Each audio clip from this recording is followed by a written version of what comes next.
My husband and I have been married for 8 years. Our oldest son is 6 years old and he brings us so much joy. We have always wanted to have another child, but for the past few years we have been very busy with work. It wasn't until I turned 34 that our careers gradually became stable. Our financial situation had also improved. So, we decided to have another child. We were very excited about this decision and looked forward to the arrival of our child. One night, with a pregnancy test in my hand, I told my husband the news of my pregnancy. Our faces were beaming with happiness. We decided to tell our family. The relatives expressed their blessings and joy. We also went to the hospital regularly for prenatal checkups. My belly slowly grew bigger and we looked forward to the arrival of our child even more. On the 3rd day of my son's birth, I left the hospital. For the next 5 days, I kept feeling a little unwell, but I couldn't pinpoint exactly what was wrong. My son rarely cried after birth and spent most of his time sleeping quietly. One night, I was sitting down to feed the baby. Shortly after I sat down, I suddenly felt a little lightheaded. I realized that I might not be feeling well, so I called my husband to come and carry the baby while I tried to go to bed to rest for a while. When I stood up, blood was running down my leg, which caused me to panic. My husband immediately called the emergency number and quickly helped me to the couch. He tried to calm me down and told me that an ambulance was on its way. I was filled with fear and despair. I began to cry loudly, and the chaos of my emotions made it impossible for me to control myself. My life was slowly fading away, and the feeling was overwhelmingly frightening. For me, the time seemed to become very long. Finally, I heard the siren of an ambulance. The paramedics carried me to the ambulance. My consciousness was fading. My husband held my hand tightly and kept giving me encouragement. When I closed my eyes, a wonderful sight appeared in my vision. I saw 3 gorgeous angels appear above me. They were wearing bright white robes. These 3 angels slowly began to approach me, and their presence made me feel peaceful. They were so close to me that I could reach out and touch their light. It was an experience beyond reality. The doctor kept trying to keep me awake. The doctor told me to hold on. After I opened my eyes, the angelic figures faded away. I was moved to a small room in the hospital. Slowly, I closed my eyes, confident that the doctors would do all they could to help me, despite not being sure what would happen next. The moment I closed my eyes, my thoughts became calm. Suddenly, an angel appeared in front of me. He placed his hand on my shoulder, and his gaze revealed an endless love. The angel asked me, "Do you choose to leave with me, or stay here?" I knew that if I chose to leave, it would mean that I would probably leave this world forever. At this point, I thought of my family. I knew that my leaving would bring them hurt and sadness, but they would start their lives over. They will slowly heal and find a new direction. The pain now is too much for me to bear, and I just want immediate relief. I chose to leave with the angels. The decision wasn't easy, but I knew it was the best choice I could make at the moment. The angel gently led me and carried my soul out of the hospital. I felt my pain fade away, and I was no longer trapped in the confines of my physical body.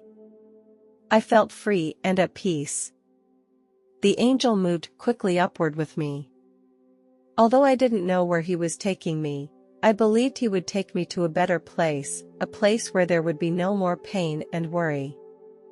After flying for some time, a majestic building appeared in front of me, and it was the destination we were about to reach. The building was a rectangular shape surrounded by thick pillars. I saw 3 angels flying toward that place.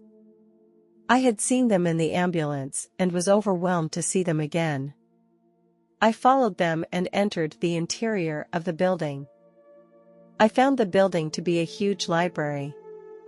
Inside the library, I met other people. I greeted them as if I had met a group of old friends and family. We shared our life stories with each other. The place is full of friendly atmosphere. In this library, we can learn a lot of knowledge that we can't learn on Earth. I was immersed in the pleasure of reading and learning. I came to the back door of the library, where a beautiful country road appeared. Flowers were blooming on both sides of the road. I followed the path all the way forward. After a while, a house appeared in front of my eyes. I heard laughter coming from the house, and I noticed a group of people strolling in the garden.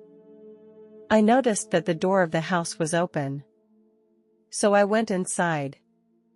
Upon entering, I immediately noticed that the room was filled with small children. Each child radiated innocence and their smiles were infectious. The house seemed to be a paradise for children. I could see the children playing in their own world. As I walked into another room, a child suddenly held my hand. In another corner, I saw a woman holding a baby. Her eyes revealed her endless love for her child as she sang a lullaby softly. Just at that moment, a grandmother came up to me. She smiled at me and gently asked, "Are you ready to stay here?" I thought for a moment and shook my head, indicating that I wasn't sure. She seemed to see right through me. In fact, she said softly, "You already have the answer inside you. You don't want to leave your child." Her words touched the softest part of my heart. I replied softly, "You are right, I don't want to leave my children. I can't imagine my life without them." The grandmother smiled and nodded as she continued, "A mother's love is a great force that gives us endless courage and strength. Your children need your company and care, and you will be more happy and satisfied as a result." I smiled at the grandmother and said, "Thank you for your understanding and encouragement. I have found the answer, and I will choose to go back." The grandmother gently held my hand and said, "You have made a wise choice and your child will appreciate your decision." The grandmother gave me a hug. Then she whispered, "Bless you, the child will bring you more happiness and joy." After leaving the house where the grandmother was, I continued to explore this magical place. I walked through a garden and a familiar face suddenly appeared in front of me. It was my cousin. In June 2013, I lost my cousin, and it was a heartbreaking moment. She was only 31 years old when she left us. She was a premature baby, so her health was never in good shape. Even though her health was never stable, she still had a generous and kind heart. One of my most vivid memories of her is her passion for animals. She always treated these helpless creatures with love. She often volunteered at animal shelters, doing what she could to help animals in need of care and shelter. This passion makes her happy. In January 2013, she found out that she had cervical cancer, which was certainly a heavy blow to her. Doctors performed a hysterectomy to control the disease. However, the cancer spread very quickly and put a huge strain on her life. By March, the doctors told her the disheartening news that even after chemotherapy and radiation, her chances of survival were not good. Despite her unpromising health, she continued to go to volunteer work every week. During an operation to rescue a stray dog, she was bitten by a stray dog. As her body resistance was already weak, this wound quickly became infected and led to the development of sepsis. On June 17, 2013, she left us. Her death was a great shock to all of us. It happened so suddenly that her family was completely unprepared for the funeral and had to postpone it for 2 weeks. Although my cousin and I had not been in touch for a long time, we had a very happy time, which made me feel especially sorry for her loss. My cousin grew up on a farm that used to be owned by my grandfather. Later, my uncle bought the farm and raised his 2 daughters there. I used to go to her house to play. Although I was 13 years older than my cousin, we really enjoyed playing together. We had many happy times on that farm. We ran in the fields together and chased dragonflies in the fields. As we got older, our contact gradually became less and less. The various responsibilities and busyness of life left us with little time to communicate. Now we surprisingly met again in this beautiful place. We hugged each other. I said to her excitedly, "I never forgot you, I always miss you." Now we have a chance to meet again, and it is so wonderful. My cousin shared her happy life here. She told me that this place can be a soothing and relaxing paradise for the soul. We talked for a long time here. Finally, my cousin reminded me that it was time to go back. When I opened my eyes again, I found my husband standing beside me, his eyes full of worry. I knew I had made my choice to return to Earth and get on with my life. A few days later, I left the hospital. When I returned home, I saw my little boy lying in his crib with an angelic smile on his face. At that moment, I felt an indescribable happiness. Only a mother can truly understand the satisfaction and joy. I want my son to grow up healthy. I was willing to give everything for him, to give him love and care.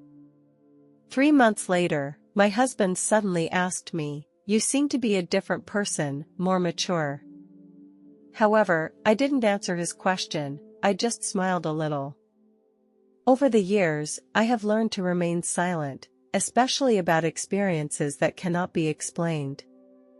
I know that this story is too crazy for other people, and I wouldn't believe such a thing if I hadn't experienced it myself. What I went through was a supernatural experience. It was a personal growth and insight that I can't fully express in words.